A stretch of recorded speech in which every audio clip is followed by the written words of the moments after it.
Radiofotón.tv. Energía para tus sentidos presenta.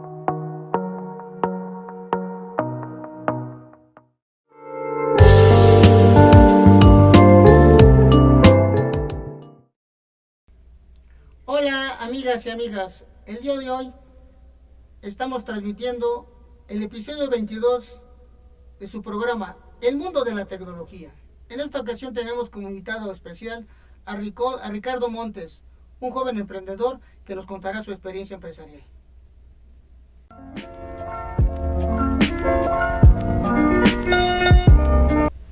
Hola amigos, pues vamos a iniciar esa transmisión de su programa El Mundo de la Tecnología, episodio 22. En esta ocasión se encuentra con nosotros el joven emprendedor Ricardo Montes, que hoy viene a platicar de su experiencia empresarial. Ricardo, pues bienvenido a nuestro programa Mundo de la Tecnología. Un placer, muchas gracias. Pues vamos a iniciar esta interesante entrevista. Platícanos cómo te inicias, platícanos algo de tus inicios, de tu historia, a ver, platícanos. Bueno, hablando en el aspecto de emprendimiento, generalmente yo no tenía la idea de trabajar bajo una empresa, sino en este caso hacer algo que correspondía que fuera algo propio tuyo. Que fuera algo propio, que tuviera probablemente dificultades, ¿no? En este caso, y que poder aprender en base a la experiencia en todos estos aspectos que se podrían en este caso dar en el transcurso de los inconvenientes y el devenir de las cosas. Entonces, fue esa parte, parte de los ahorros de mi mamá, de mis ahorros que podía tener, se empezó a poner una óptica. Y en el transcurso del tiempo también logramos, ya casado, junto con mi esposa, una fundación. La fundación tiene una historia bastante interesante porque resulta que en ese momento ya tenía mi bebé, Fernanda, y en el año le habían diagnosticado síndrome nefrótico, le habían dado un porcentaje de 2% de vida. Al final de cuentas fue lo que me movió bastante en mi vida, el poder tener la poca capacidad como para poder resolver esto. No había ahí palabras, siendo padre, el poder humano de que me sentía muy incapacitado, me sentía muy impotente en ese aspecto. Al final de cuentas mi hija le echó muchas ganas, hicimos lo posible. Era un bebé que en cuestión no podía comer cosas irritantes. Un bebé, por ejemplo, de 2 años que diga no al chocolate porque no me lo permite, es realmente impactante en esa parte. En ese momento, sí. Y no tuve la capacidad realmente económica de poder ayudarle en este momento a mi bebé, pero se me quedó como la espinita de poder hacer algo, o un agradecimiento al aspecto de la sociedad, poner una asociación y que pudiera ayudar en este caso a la población. Ya lo tenía por el hecho de poder, por ejemplo, recaudar fondos para la operación de mi pequeña, pero no fue necesario, por lo que parte de la asociación se hizo la Fundación Fernanda Montes, AC, en lo cual generaba diferentes tipos de aspectos de carácter social, como es el banco de alimentos, la salud visual y el aspecto cultural. Sobre el banco de alimentos tuvimos algunas experiencias.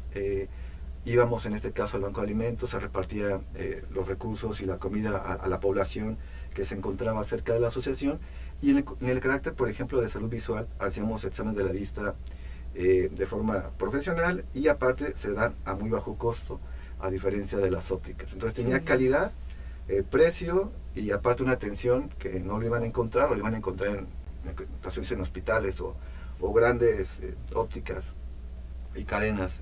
El objetivo era esto de poder entregar algo, lo que me había nuevamente regresado en este caso a mi vida, y el poder ayudar pues se quedó como esa parte. Ok, bueno, y entonces tú en honor a tu hija le pones el nombre de la fundación.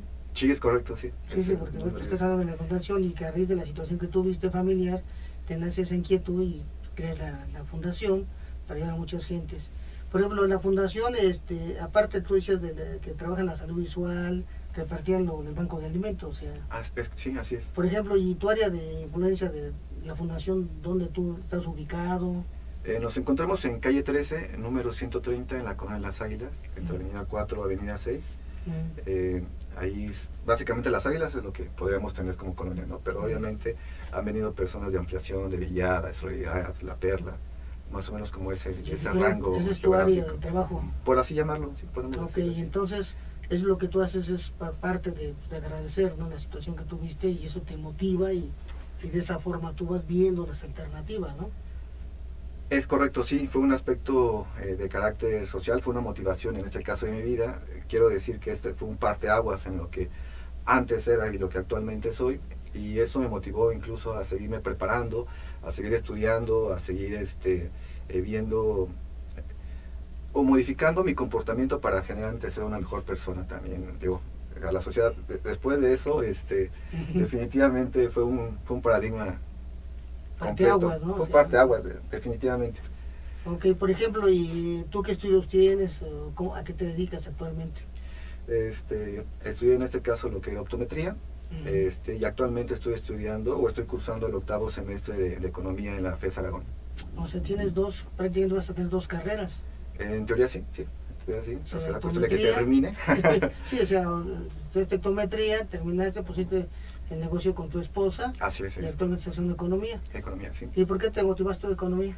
No, economía creo que es una amplia rama en la cual no solamente se ven números, sino también se ven el áreas sociales, las oportunidades, el cómo podríamos en este caso estudiar una cuestión de negocio, tanto en lo particular como en lo general.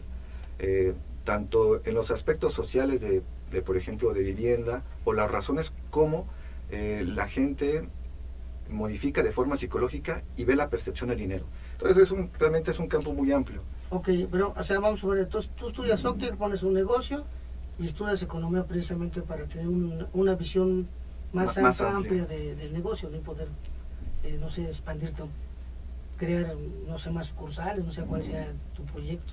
Sí, dentro de estos planes es el hecho de poder crear poco a poco una sucursal, por así llamarlo, pero pues parece que nos hemos detenido un poco en ese ámbito.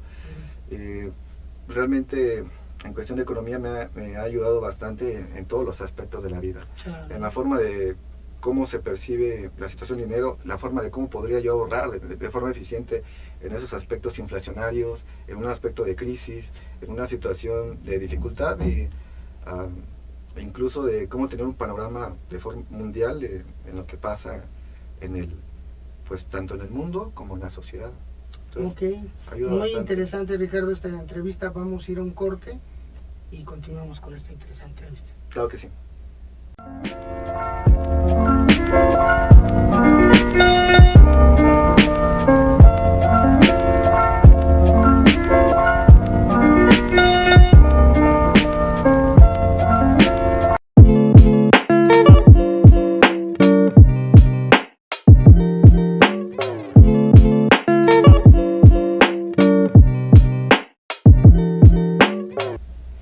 Bueno, estamos de regreso con nuestra interesante entrevista con nuestro invitado especial, Ricardo Montes. Ricardo Montes, pues ya nos hablaste de cómo iniciaste, de tu fundación. Antes que entráramos a grabar, hablamos de un tema muy interesante que se llama el milagro mexicano. Platícanos de ese tema. Por supuesto, es un tema interesante porque es lo que de alguna forma llega a estabilizar lo que es México en una temporalidad, hablando del siglo pasado. Resulta que el milagro mexicano, o el periodo estabilizador, se da en 1945 a 1970.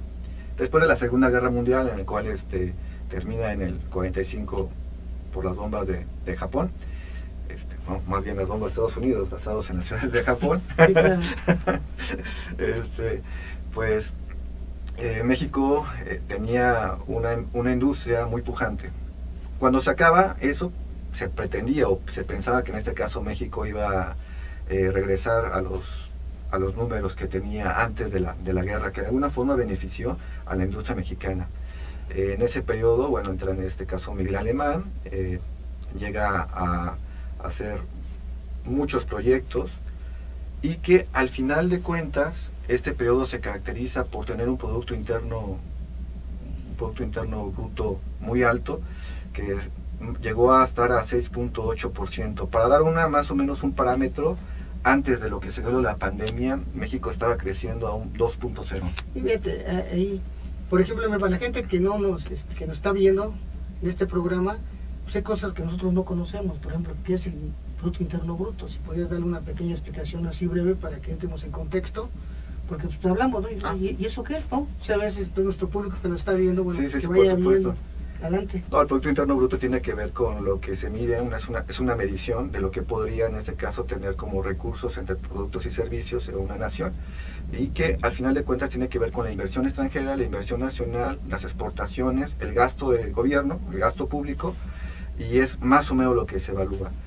Si no quedó muy claro, quiere decir que todo lo que nosotros gastamos y consumimos está dentro del Producto Interno Bruto, llámese empresa, sociedad y gobierno, es decir, todo lo que se maneja. Okay, sí, Incluso las empresas extranjeras, lo que invierten aquí en México, por ejemplo Coca-Cola, en este caso FEMSA, por ejemplo, es de Estados Unidos, pero aquí tiene su subsidiaria en México y también se cuenta esa producción. Ok, bueno, vamos continuando con el milagro mexicano. Ah, claro, sí. Y llega, por ejemplo, Adolfo Ruiz Cortines, posteriormente después de Miguel Alemán, que es donde una de las características que se tiene es de que existe mayor incentivo, de alguna forma hace mayor cantidad de gasto público, llámese en este caso ferroviaria, llámese en este caso marítima, y que se caracteriza mucho porque era una persona de muy bajo perfil. Realmente incluso creo que hasta murió pobre ese presidente. Y impulsa definitivamente lo que actualmente es México, la transformación agrícola, a la transformación pues más de fábricas, más industrializada. Llega en este caso después Adolfo López Mateos y sigue realmente México pujante en esta situación de producción. Las casas eran mucho más económicas, en cuestión de que todos tenían mayores beneficios, aspecto de crece el seguro social. Creo que uno de los puntos importantes, incluso el voto femenino se da en ese lapso. Posteriormente viene Díaz Ordaz, de alguna forma con un carácter diferente, más como de tipo padre, porque era más ¿Naturalista? Vamos a llamarlo de esa manera, ¿no? La historia tendría en este caso que juzgar si lo hizo bien o lo hizo mal. Incluso se da, por ejemplo, las Olimpiadas o el Mundial de México. Hay un dato muy rápido, por ejemplo, todos los estadios creo que no tenían ni siquiera un lustro de inauguración en lo que se utilizó en el México 70. En el México 86 se utilizaron los mismos estadios, más el de Nesa y más el de Querétaro. O sea, menos de 5 años, todos los estadios, realmente, ¿qué país lo hace, no? Sí, un boom en ese momento. Como referencia, el estadio Akron de Guadalajara, creo que es del 2010, y cuando sea el Mundial del 2026 tendrá 16 años. O sea, realmente México tenía una vida muy diferente, muy pujante. La Torre Latino es uno de los aspectos del edificio más alto del mundo fuera de Estados Unidos. Y de ahí empieza lo que actualmente también es el boom inmobiliario. Y en cuestión del petróleo, bueno, había para poder hacer gasto público, y así es como se dan las escuelas, las universidades, los hospitales, las carreteras, gran parte de la infraestructura, por ejemplo de los estadios, es solamente un ejemplo, es lo que realmente se da en esa etapa de estabilizador. Ok, pues muy interesante, Ricardo, lo que estamos hablando. Y entonces, para cerrar este segmento, ¿cómo tú verías, o sea, en pocas palabras, qué sería el milagro mexicano? Crecimiento de desarrollo, el cambio en este caso de la agricultura a una forma más dinámica en cuestión de industria, crecimiento exponencial en cuestión de población, hablando, tenía 25 millones de personas en 1945 México, rebasa en los años 70 55 millones, se duplica. Históricamente solamente tenía 25 millones, se duplica solamente en menos de 30 años. ¿Y eso es lo que tú consideras como el milagro mexicano? Un cambio y un paradigma diferente en lo que actualmente es México. Incluso en ese lapso nace Nezahualcóyotl, curiosamente, en 1963, con el boom de la población, con esta forma de que las personas que están en la agricultura buscan mejores oportunidades, las ciudades empiezan a crecer.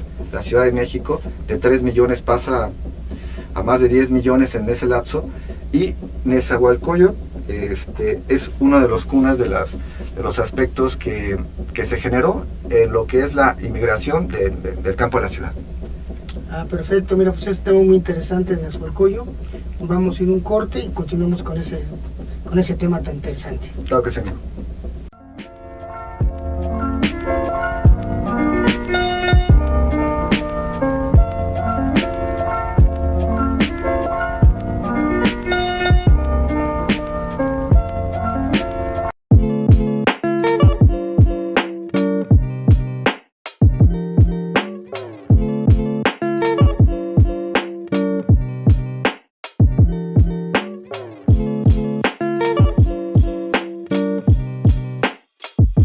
Bueno, pues estamos de regreso con nuestro amigo Ricardo Montes, un joven emprendedor, que hoy lo tenemos como invitado especial. Nos está hablando de sus experiencias y vamos a contar con un tema muy interesante que es de Nezahualcóyotl. Sigamos platicando en el tema.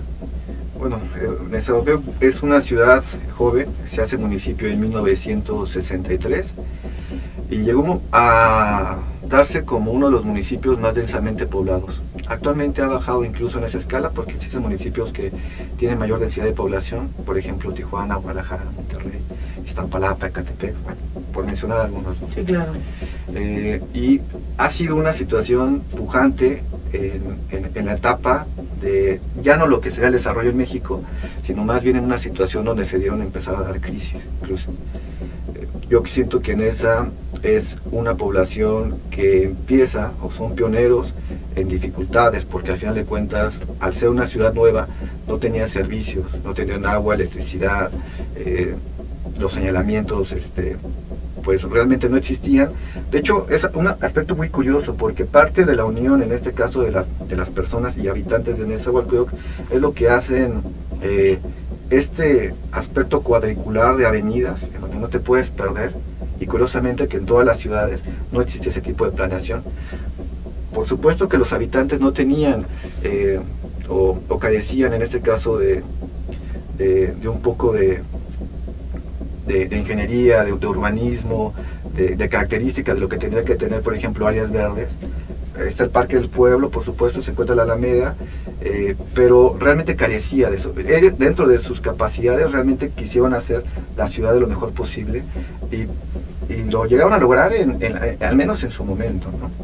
Los camellones, por ejemplo, actualmente están llenas de áreas verdes y cualquier ciudad pensarían que lo mejor es reducir los camellones para que pase mayor cantidad de autos. Sí. Aquí no se hace eso.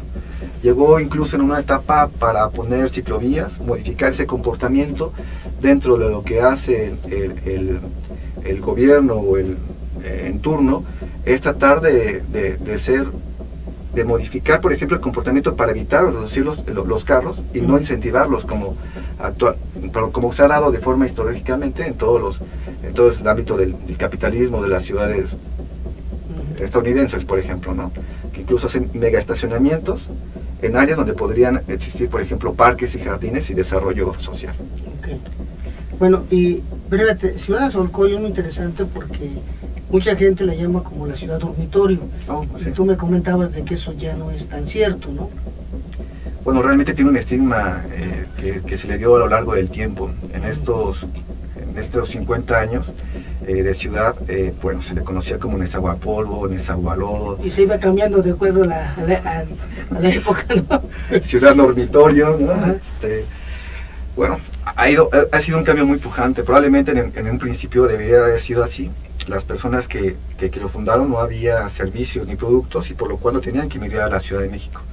En la actualidad, cerca del 70% de las personas que habitan la ciudad de Nezahualcóyotl tienen sus propios recursos y hacen su comercio dentro de ahí, lo cual que el 30% son diversos, o sea, no solamente van a la Ciudad de México, sino son diversos, ¿no? Pues tienen diversos tipos de aspectos en general. Más o menos como el 32% son negocios propios, personas emprendedores, de alguna forma que han sabido curtir en base a sus dificultades y hacer, no sé, primero un changarro y posteriormente hacer un negocio como mucho más formal. Inclusive empresas, ¿no?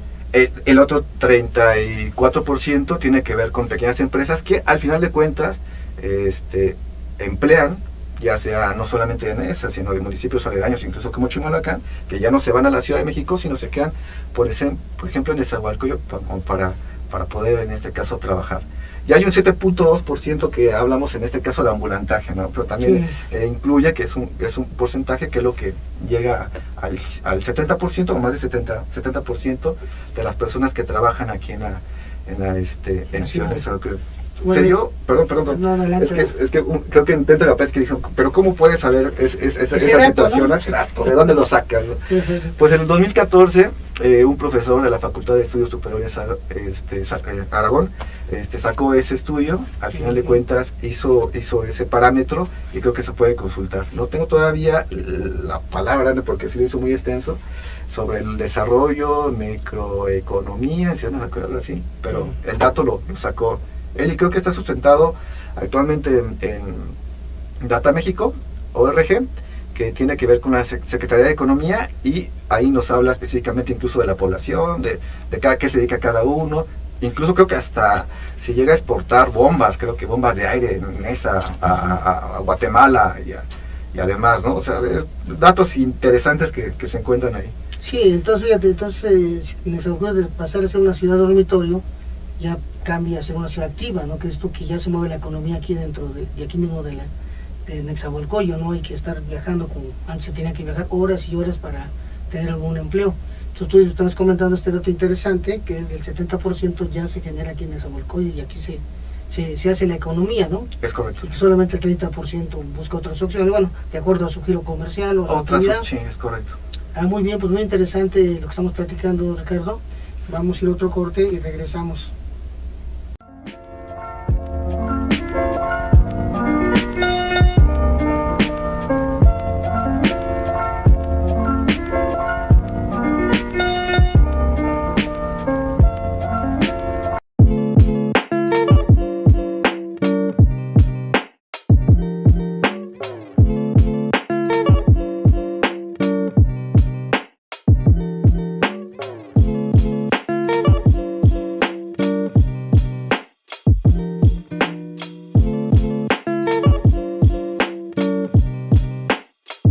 Bueno amigos, estamos de regreso en esta interesante entrevista con nuestro amigo el emprendedor Ricardo Montes. Oye Ricardo, estábamos platicando antes de entrar aquí a la cabina que tú tienes un proyecto, que piensas lanzar un programa próximamente de emprendimiento. Platícanos cómo te nació la idea, qué es lo que vas a ver en tu programa, a quién vas a invitar, en fin, coméntanos. No, hablando específicamente, va a ser un aspecto de emprendimiento, porque no solamente es un aspecto de lo que tiene que ver con mi vida, sino me di cuenta que también gran parte de las personas que conozco tienen ese ímpetu, y al final de cuentas cada uno hace en pro de un beneficio de lo que están haciendo poco a poco. Me parece una idea realmente estupenda, porque no solamente de salirse del status quo, sino al final de cuentas quieren tener una relevancia en el transcurso de su vida, y creo que es importante darle voz a ese tipo de personajes. Y por supuesto que quisiera abarcar específicamente Nezahualcóyotl, porque como lo habíamos comentado en la sesión anterior, creo que es una ciudad pujante, en el aspecto de que las personas que estuvieron aquí siempre se vieron con dificultades. Incluyo en este caso a mis padres, que pasaron momentos muy difíciles como para poder tener los resultados que actualmente estamos viviendo. Y esta parte me lleva, la verdad, mucho... Te emocionan. Al final, no, soy un poco la primera vez que hago esto, así que no estoy explayando, pero tiene cuestión de realmente así de pasión, de interés, de compromiso, de que no importa que no gane al siguiente día absolutamente nada, sino que cada día que yo pueda en este caso aportar esto, voy a dejar un legado, ¿sabes? Que va a ser un cambio que todos los días podríamos en este caso modificar, y es el hecho de crecer como personas, mejorar en condiciones, que cada dificultad que tú llegas a lograr, al final de cuentas te vuelves una mejor persona, y eso me llena de satisfacción. Y por supuesto que la pasión, eso nunca se pierde. Cuando se tiene un proyecto, no importa que no se den los resultados en un momento, porque al final de cuentas sucede de esa manera. Si lo vemos en cuestiones económicas, es como ganarte la lotería, es poco probable. Al final de cuentas, si no tienes tu visión, tu misión para poder hacerlo, y la pasión, pues es complejo seguir en la lucha con ese fuego interno cuando todo está lloviendo y con muchas nubes, ¿no? Es difícil, entonces hay que mantener esa esperanza. Sí, fíjate, Ricardo, que es interesante, porque muchas personas realmente hacen lo que tú quieres hacer, ¿no? Es muy difícil emprender, porque tú te lo platicábamos antes de entrar aquí a grabación, de que emprender, ya cualquier persona quiere emprender, pero ¿qué se requiere para emprender? Y uno de tus temas que vas a tratar en tu programa, pues es precisamente dar algunas ideas, tips para que la gente quiera emprender, pues se anime, porque emprender se dice fácil, pero hacerlo es muy complicado. Y precisamente tú nos comentabas que uno de tus objetivos es de invitar a las personas que tú conoces, a los emprendedores, pues para que platiquen su experiencia, para la gente que nos va a estar viendo, pues tomen esas ideas, esas sugerencias, esos consejos y adelante en su emprendimiento. No, la verdad es que sí, se agradecen las palabras, como patadita de la suerte. Al final de cuentas, cada persona que llegue a sumar, no solamente va a generar una especie de experiencia. Si pudiéramos en un futuro hacer un red de apoyo, el hecho de generar mayores cantidades de oportunidades, qué sé yo, ¿no? Incluso tener un precio por el hecho de que seamos bastantes, pues sería genial. Compartir experiencias creo que es parte de esto, porque parece que estamos como soldados caídos aquí y allá, pero realmente tiene una finalidad en común el hecho de poder crecer. Tiene un problema común que son las dificultades que se dan día con día y que son variables, ¿no? A mí me sorprende mucho este aspecto de los coaches que tienen unas recetas secretas y que si lo implementamos va a suceder de forma mágica este aspecto, ¿no?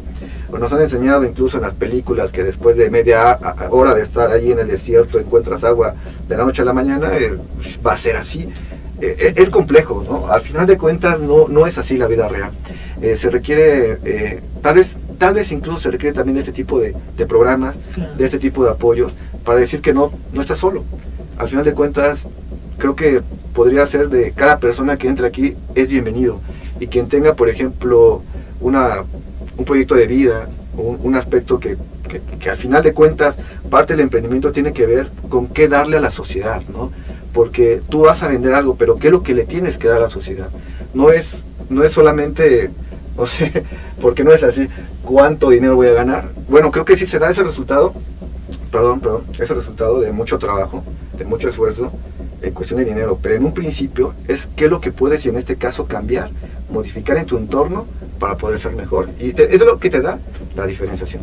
Fíjate, muy interesante, público, que nos vea a todos los emprendedores que quieren, va a aparecer en los cortes su número de contacto si alguien quiere venir a alguna entrevista para que lo contacten a Ricardo, se pongan de acuerdo y con mucho gusto aquí lo esperamos.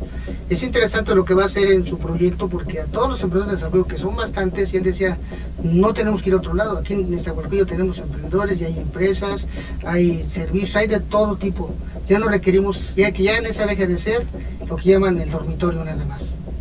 Y que aparte de que lo que vas a ver en tu programa son entrevistas, vas a hacer algún reportaje, ¿qué es lo que tú piensas hacer en tu programa? Aparte de hacer los invitados que van a platicar su experiencia, ¿qué más tú piensas? Darles tips a la gente, decías tú, para lo que estamos hablando, ¿no? Que mucha gente hablamos, bueno, qué es la inflación, qué es el interno producto. Les va a dar todo ese tipo de informaciones para que toda la gente que nos esté viendo, pues conozca de esto, ¿no? Y cuando escuche ese término, pues sepa de qué está tratando, porque muchas veces los escuchamos, pero no sabemos de qué se trata. No, bueno, sí, en un principio se va a hablar a amigos de alguna manera que tienen este sentir en común que es el emprendimiento, posteriormente hacer algún tipo de video en vivo para ver las características que tiene cada uno de los negocios, por supuesto las personalidades, también los colores de lo que se da el día a día, y esos aspectos de que se da también interno y el desconocimiento tal vez de forma de los activos y los pasivos que obviamente tenemos que manejarlo por aspectos de qué podemos hacer en este caso en cuestión de ahorro en esos momentos de crisis, en estos momentos de recesión o inflación, ¿no? ¿Dónde podríamos en este caso manejar el dinero? Estas características me permito a poder hablar por un momento de que al estudiar economía te da este parámetro mucho más amplio, sí, y que al final de cuentas con todo gusto podría en este caso compartirlo sin ningún problema, ¿no? Claro, entonces miren, va a aparecer en los cortes su número de contacto para que hablen con Ricardo, se pongan de acuerdo y aquí los vamos a esperar como siempre. Ricardo, pues es muy interesante lo que tú tratas de hacer. Yo creo que te ves muy bien, yo te veo muy contento, te veo muy contento, eres un emprendedor, yo te felicito y esta es tu casa. Esperemos muy pronto, vamos a lanzar la información para cuando inicia su programa. De hecho, ¿cómo se va a ver tu programa? En Camina con Ricardo. Se va a llamar En Camina con Ricardo, estén atentos y próximamente tendrán noticias. Gracias, Ricardo, por haber venido y esta es tu casa. No, un placer. Muchas gracias por la oportunidad. Gracias.